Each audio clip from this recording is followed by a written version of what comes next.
एक छोटे से शहर में दो भाई बहन रहते थे, आरव और सिया। दोनों बहुत अच्छे दोस्त थे और हमेशा एक दूसरे के साथ खेलते थे। एक दिन जब वे बाजार से घर लौट रहे थे तो रास्ते में आरव को एक सुंदर परी जैसी गुड़िया पड़ी हुई मिली। गुड़िया का चेहरा मुस्कुराता हुआ और चमकदार था। आरव को वह गुड़िया बहुत पसंद आई तो उसने उसे घर ले आने का फैसला किया। शाम को जब दोनों घर पहुँचे तो उन्होंने गुड़िया को एक शेल्फ पर रख दिया और सोने चले गए। रात का समय था, घर में सब कुछ शांत था, लेकिन आधी रात को अचानक सिया की नींद खुल गई। उसे अजीब सी आवाजें सुनाई दे रही थी। पहले तो उसने सोचा कि शायद वह सपना देख रही है, लेकिन जब आवाजें और तेज होने लगी तो वह डर गई। उसने आरव को जगाया और कहा, आरव, मुझे कुछ अजीब सुनाई दे रहा है। आरव ने भी कान लगाकर सुना और सचमुच किसी के हंसने और चलने की आवाज आ रही थी। दोनों डरते हुए अपने बिस्तर से उठे और हिम्मत जुटाकर हॉल में गए। जब उन्होंने देखा तो उनकी आंखें फटी की फटी रह गईं। वह परी वाली गुड़िया जिसे उन्होंने शेल्फ पर रखा था अब सामने कुर्सी पर बैठी थी और मुस्कुरा रही थी। दोनों को यह देखकर बहुत डर लगा, लेकिन फिर उन्होंने सोचा कि शायद किसी ने गुड़िया को हिलाया होगा या यह उनका भ्रम हो सकता है। वे गुड़िया को फिर से शेल्फ पर रखकर वापस अपने कमरे में चले गए। अगली सुबह जब वे उठे तो देखा कि गुड़िया फिर से उसी जगह पर थी जहां उन्होंने उसे रखा था। वे सोचने लगे कि रात की घटना शायद उनका वहम था, लेकिन दोनों के मन में अब भी डर था। आरव और सिया ने तय किया कि वे इस बात को नजरअंदाज करेंगे और अपने खेलों में व्यस्त हो गए। पर कहानी यही खत्म नहीं हुई। उसी रात जब सभी सो रहे थे, आरव को प्यास लगी। वह पानी पीने के लिए रसोई में गया। जैसे ही वह हॉल से गुजरा, उसने देखा कि सिया सोफे पर बैठी हुई थी। आरव ने हैरानी से पूछा, सिया, तुम यहाँ क्या कर रही हो? लेकिन सिया ने कोई जवाब नहीं दिया। आरव को अजीब सा महसूस हुआ, लेकिन उसने सोचा शायद उसकी बहन नींद में बैठी होगी। आरव ने पानी पिया और वापस कमरे में गया, लेकिन जैसे ही उसने कमरे में झांका, उसकी सिहरन बढ़ गई। सिया तो बिस्तर पर गहरी नींद में सो रही थी। आरव का दिल तेजी से धड़कने लगा। उसने तुरंत हॉल की तरफ दौड़ लगाई, जहां उसे सिया दिखी थी। लेकिन अब वहां उसकी बहन नहीं, बल्कि वही परी वाली गुड़िया बैठी थी, बिल्कुल वैसी ही मुस्कुराती हुई। अब आरव का डर और बढ़ गया। वह भागकर सिया के पास गया और उसे जगाया। सिया उठते ही बोली, क्या हुआ आरव? आरव ने घबराहट से सारी बातें बताई। अब दोनों समझ चुके थे कि यह गुड़िया साधारण नहीं है। अगली सुबह वे अपने माता पिता से इस बारे में बात करने वाले थे, लेकिन उन्होंने खुद को शांत किया। सिया ने कहा, शायद हम गुड़िया को किसी और जगह ले जाकर रख दें। उन्होंने गुड़िया को घर के एक पुराने कमरे में रख दिया, जहां कोई नहीं जाता था। लेकिन जब रात आई तो फिर वही डरावनी आवाजें सुनाई देने लगी। इस बार आवाजें और भी करीब आ रही थी। हिम्मत जुटाकर आरव और सिया कमरे के दरवाजे के पास पहुंचे। अंदर झांकते ही उनके रोंगटे खड़े हो गए। गुड़िया अब फर्श पर खड़ी थी और उसकी आंखों में एक अजीब सी चमक थी। वह धीरे धीरे उनकी ओर बढ़ रही थी। डरे हुए दोनों बच्चों ने दरवाजा बंद कर दिया और अपने कमरे में जाकर छिप गए। पूरी रात उन्हें नींद नहीं आई। अगले दिन उन्होंने अपने माता पिता को सब कुछ बताया। बच्चों की बातें सुनकर उनके मन में भी शक हो गया। अंत में उन्होंने एक बुजुर्ग व्यक्ति से संपर्क किया जो पुराने सामानों के बारे में बहुत जानकार थे। उन्होंने बताया कि यह गुड़िया किसी पुराने जमाने की है और इसमें बुरी आत्मा का वास हो सकता है। बुजुर्ग ने कहा, इस गुड़िया को यहाँ से दूर फेंक दो और फिर कभी इसे मत देखना। आरव और सिया ने तुरंत वैसा ही किया। उन्होंने गुड़िया को एक दूर जंगल में फेंक दिया और उसके बाद वह डरावनी रातें कभी वापस नहीं आई। दोनों ने राहत की सांस ली और फिर से अपनी सामान्य जिंदगी जीने लगे। कहानी का सीख: कभी कभी चीजें जितनी सुंदर दिखती है उतनी होती नहीं। समझदारी से हर चीज को परखना चाहिए और अगर कोई चीज गलत लगे तो बड़ों से तुरंत सलाह लेनी चाहिए।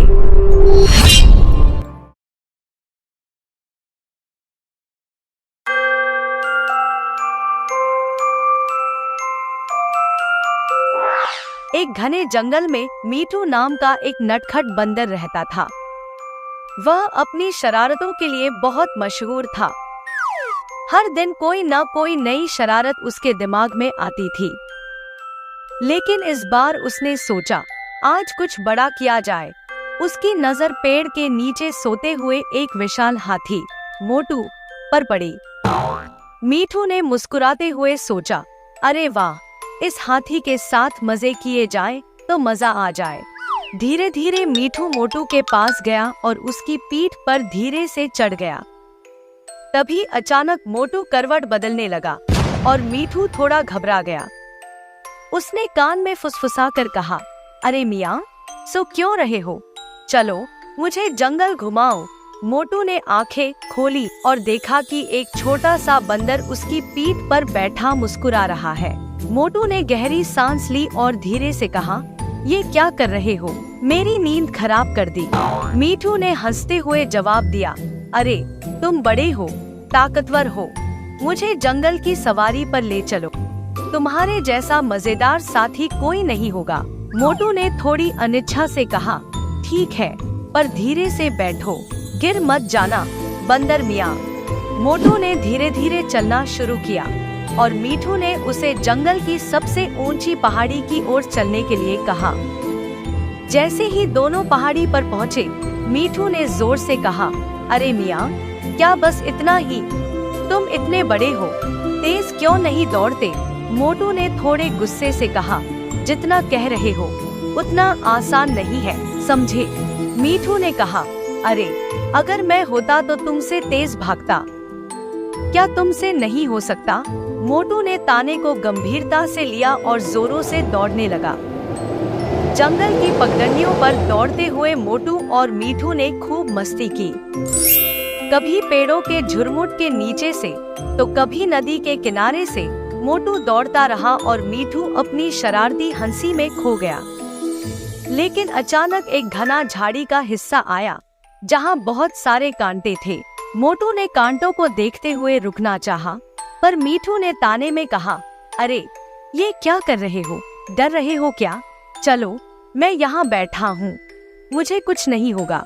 मोटू ने हिम्मत जुटाई और कांटों के बीच से धीरे धीरे निकलने लगा। लेकिन जैसे ही एक बड़ा कांटा मीठू के पास आया, मीठू डर गया और चिल्लाया, संभालो मियाँ, मुझे गिराओ मत।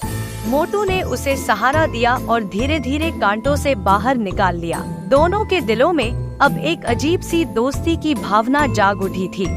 मोटू ने मुस्कुराकर कहा, देखा, मैंने तुम्हें संभाल लिया, अब तुम मेरी दोस्ती को हल्के में मत लेना। मीठू ने शरारत छोड़ते हुए कहा, तुम सच में मेरे सच्चे दोस्त हो मियाँ।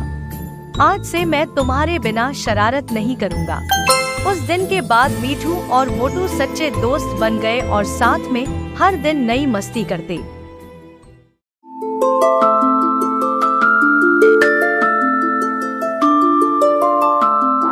एक छोटे से गांव में राजू नाम का एक जिज्ञासु लड़का और उसकी बुद्धिमान दोस्त सीता रहती थी।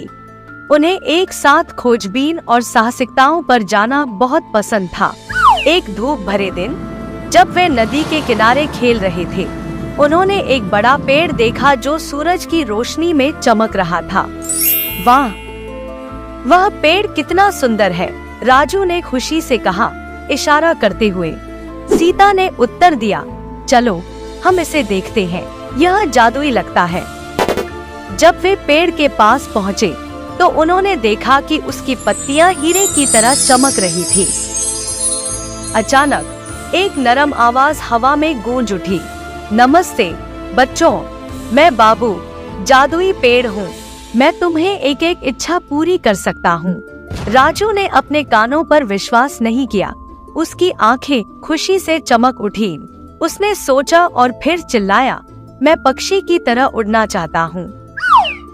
बाबू की शाखाओं के एक इशारे से राजू के खूबसूरत रंग बिरंगे पंख निकल आए। वह आसमान में उड़ने लगा, ऊंचा ऊंचा। यह अद्भुत है, उसने खुशी से चिल्लाया जब वह गांव के ऊपर उड़ता गया, पंखों के नीचे हवा का अनुभव करते हुए। इस बीच सीता ने प्रशंसा से देखा और अपनी इच्छा के बारे में सोचा। मैं किताबों से भरा खजाने का संदूक चाहती हूँ, उसने घोषणा की। बाबू ने फिर से अपनी शाखाएं हिलाईं और अचानक उनके पैरों के पास एक सुंदर संदूक आ गया। उसने खोला और उसमें तरह तरह की कहानियां, साहसिकताएं और जादुई दुनियाएं पाईं। उसकी आंखें खुशी से चमक गईं। धन्यवाद बाबू, ये अद्भुत है, उसने कहा। याद रखो, बाबू ने बुद्धिमानी से कहा, सच्चा खजाना वह ज्ञान है जो तुम हासिल करते हो और जो साहसिकताएं तुम साझा करते हो। अपने उपहारों का सही उपयोग करो। राजू सीता के पास उतरा, अभी भी उत्साह से भरा हुआ। चलो हम साथ में पढ़ते हैं, हम अपनी कल्पनाओं में साहसिकता कर सकते हैं, उसने सुझाव दिया। सीता ने सहमति जताई और वे बाबू की शाखाओं के नीचे बैठ गए। उन्होंने पहली किताब खोली और एक ड्रैगन और परियों की दुनिया में पहुंच गए। उन्होंने खुद को बहादुर योद्धाओं के रूप में कल्पना की, जो राज्यों को बचाते और छिपे हुए खजाने की खोज करते। दिन हफ्तों में बदल गए और बच्चे हर दिन बाबू से मिलने जाते। उन्होंने अनगिनत कहानियां पढ़ी, हंसी मजाक किया और अपने सपनों को साझा किया। हर बार जब वे मिलते, बाबू ने उन्हें दोस्ती, दया और ज्ञान के महत्व के बारे में मूल्यवान सबक सिखाया। एक दिन जब वे पेड़ के नीचे बैठे थे, सीता ने कहा, बाबू, हमें कई साहसिकताओं का अनुभव कराने के लिए धन्यवाद। बाबू ने उत्तर दिया, तुम वह हो जो जादू को जीवन में लाते हो। सपने देखते रहो और खोज करते रहो।